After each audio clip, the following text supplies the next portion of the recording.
Okay. Freedom. I named it freedom because in a way, like we're sitting here talking about the dumbing down of society, and in a way, this is the result of the luxury and comfort and that's come with our freedom. Like we're at a time right now in 2022, and speaking specifically of America, but also other civilized nations as well. Our complacency and apathy has arrived at a point of stupidity. Okay.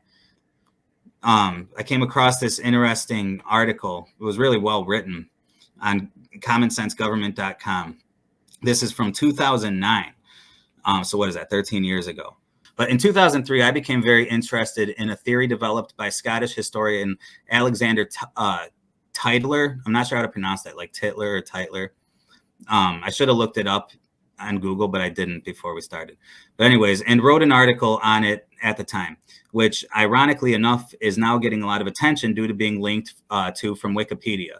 Tytler's theory set forth a cycle that every democracy goes through, which goes like this. Tytler said that the cycle starts out with a society in bondage, and then it goes in this sequence.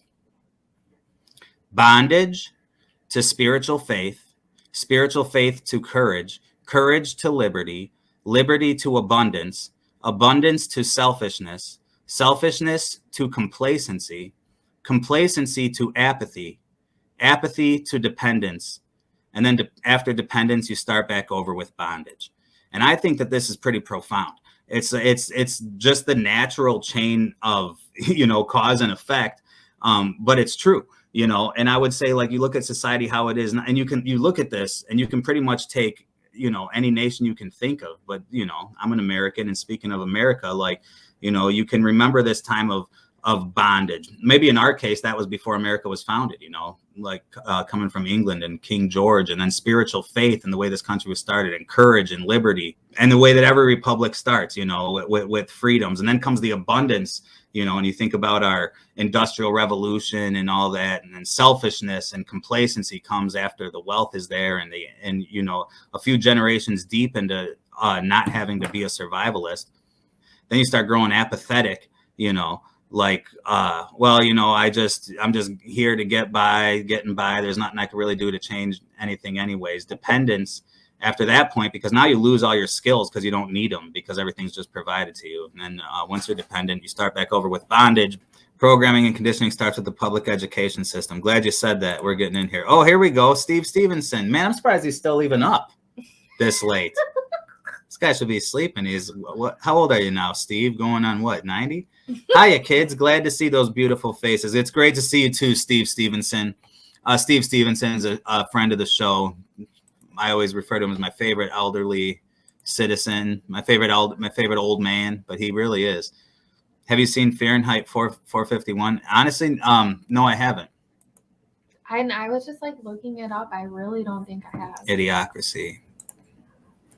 Okay. Let me, sorry guys. Let's keep this going. So he organized these items into a circle: bondage, spiritual faith, courage. Is this as profound to you guys as it is to me? I don't know. I feel like if you really ponder Tytler's sequence here, that I think he's right on. And I think, I didn't put it in there, I think we're right here, somewhere between apathy and bondage. We might be right beyond dependence. And I think of this great reset that we're undergoing. All this new legislation, and I'm not talking about just in America either. This one is worldwide. They've pushed us to a place of dependence, but it's like a forced dependence, but it's still dependence nonetheless. I think about being forced out of our jobs and all having to accept the stimulus money because we needed to buy our stuff. It does lead to bondage. Might be right there in bondage. What I would like to do is skip past this bondage and go right to the spiritual faith.